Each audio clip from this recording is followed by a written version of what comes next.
and welcome to Ellen Ruth Soap. I'm Ellen, and today I'm making a fun soap, like coconut cream sort of inspired the soap today. We're going to do 100% coconut oil, and for the liquid portion I will do a live discount to make room for this can of coconut milk. And this is really nice coconut milk for soaping. It doesn't have any guar gum or additives that will affect the trace, and so it's a pure coconut milk. I will leave a link in my Amazon store for this. I love it, and it smells so good, coconutty good. The coconut oil that I'm going to be using today, I got from Costco. It's just this nice organic virgin coconut oil, and it was a great price. I think it was on sale. I bought like a bunch of them, and people were looking at me like I was weird. I bought like olive oil and coconut oil, and I'm going through the store, and they're like, "What are you doing?" But anyway, coconut oil soap, and I will leave the full recipe in the description box below with the measurements that I'm using today. And of course, you can size this recipe up or down, however you like it. For the fragrance, I was thinking of coconut cream, and I don't have a coconut cream fragrance, but I do have this almond fragrance, and I've worked with this before. It discolors to a light tan. It's got a little vanillin, but it just smells wonderful. And to me, that kind of almond, it's nutty, kind of goes with the coconut theme. I'm loving it. So it'll be almond scented, and for a color swirl, I'm going to use my gingerbread brown mica because I thought that was a really pretty nut brown.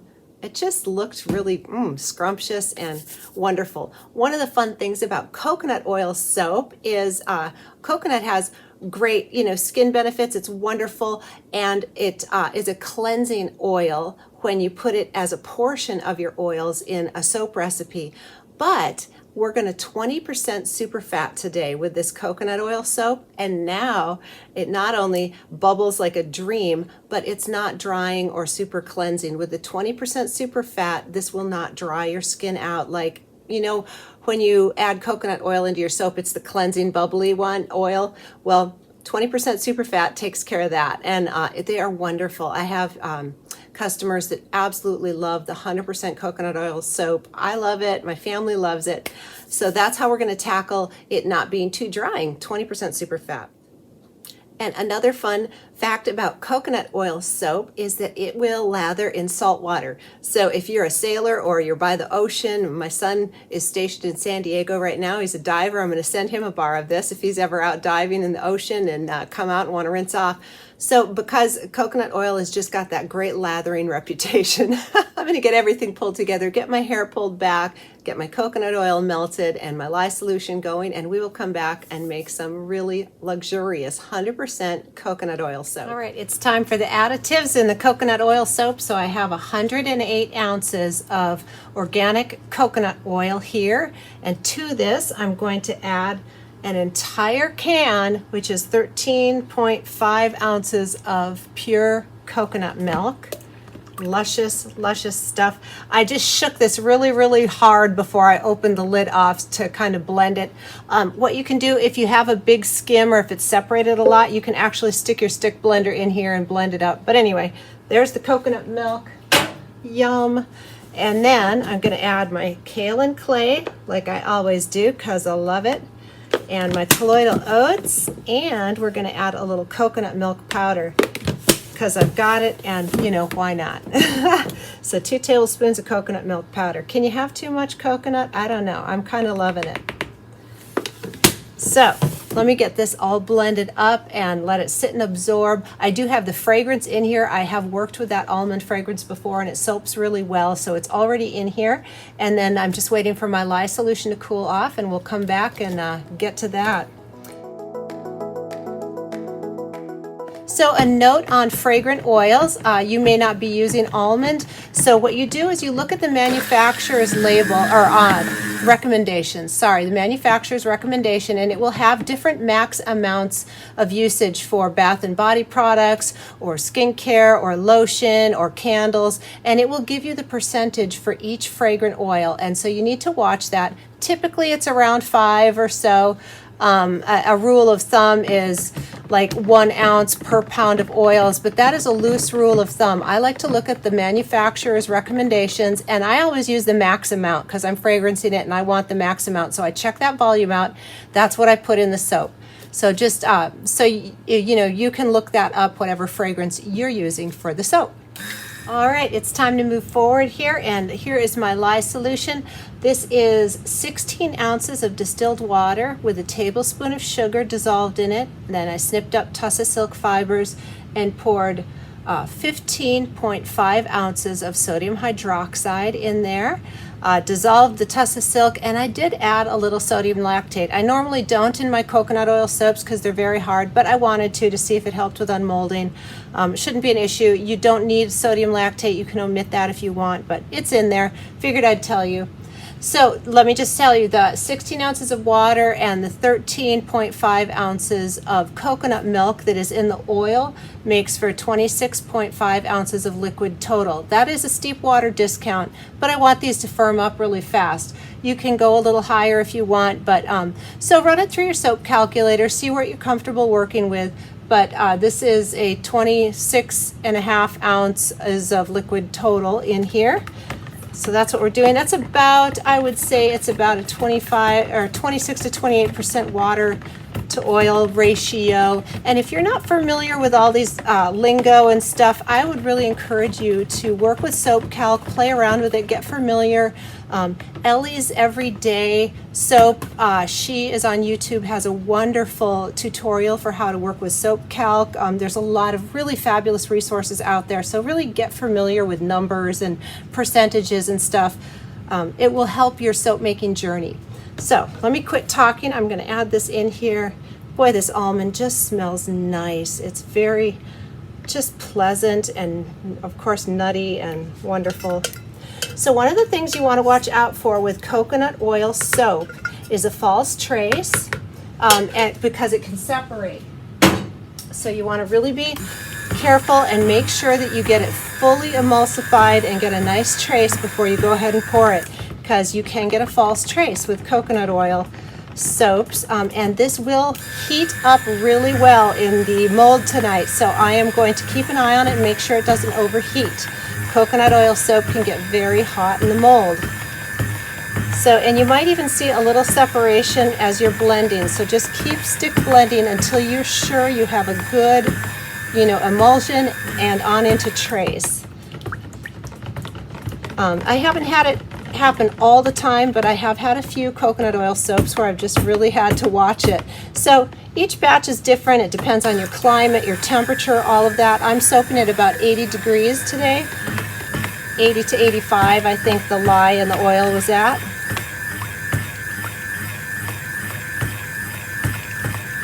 And I can feel it warming up here.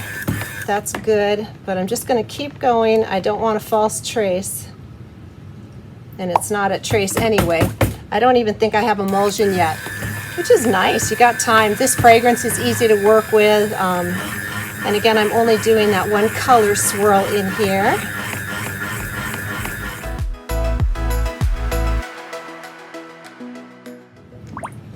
All right, so when I pull the blender out and I circle it around, I'm not seeing any resting on top. That is trace, when you literally see a little trace, a trail on top. So we haven't even reached a trace yet. So I'm just going to keep blending till we get there.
All right, it's the next day, and I'm anxious to cut into this soap. It sure does smell really, really good. That almond is wonderful, and all that coconutty goodness.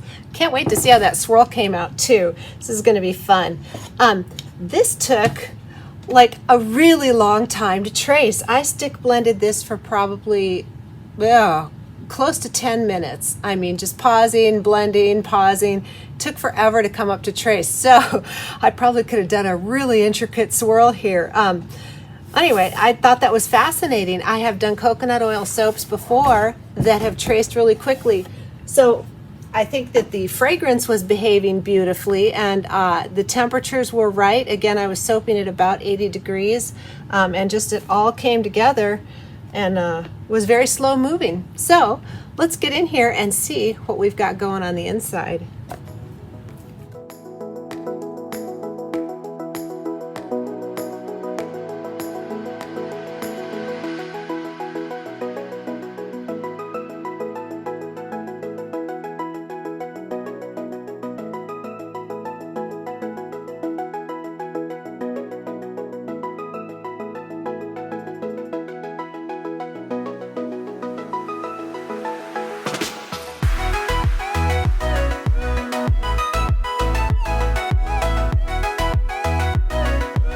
I'm super anxious to get in here, and this is so cool to find this going on.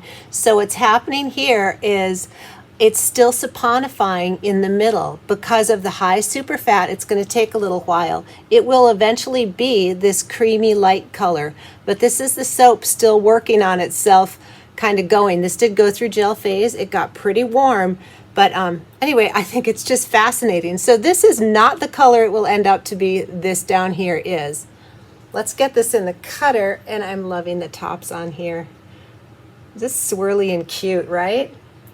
So I want to get this cut.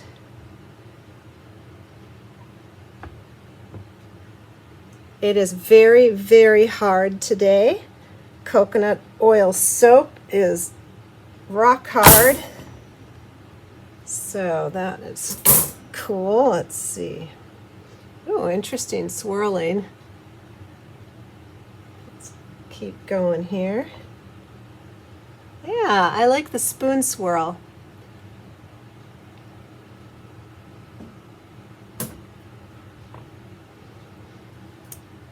And again, this almond fragrance, really, really nice. If you like almond, it is really good. So I'm hoping to see a little more swirl than this.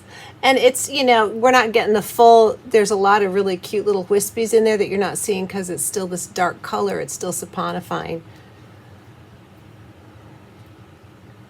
So I think they will just get prettier and prettier as they sit out here and finish doing their little chemistry thing that they're doing. Yeah, see the end one here, it's starting to come through. So cool. I love science. All right. And then, of course, the end piece, this is the color it's going to end up to be.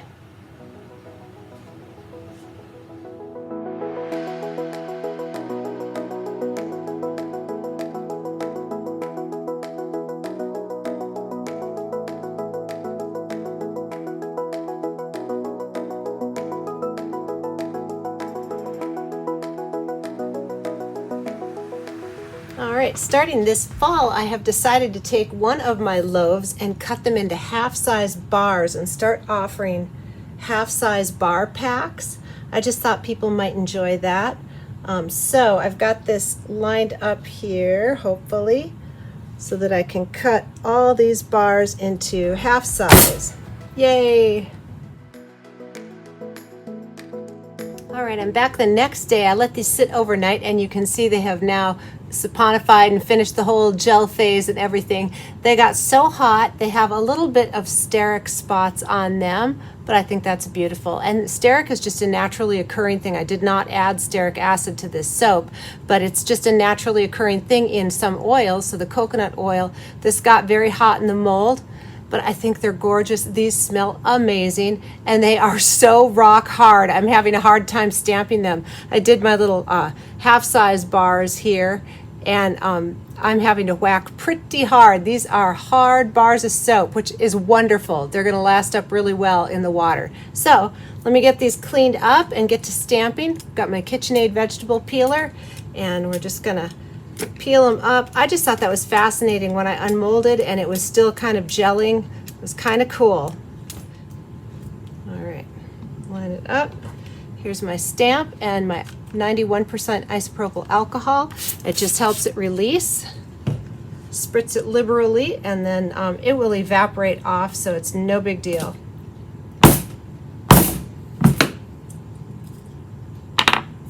And there we go. Had to whack it pretty hard.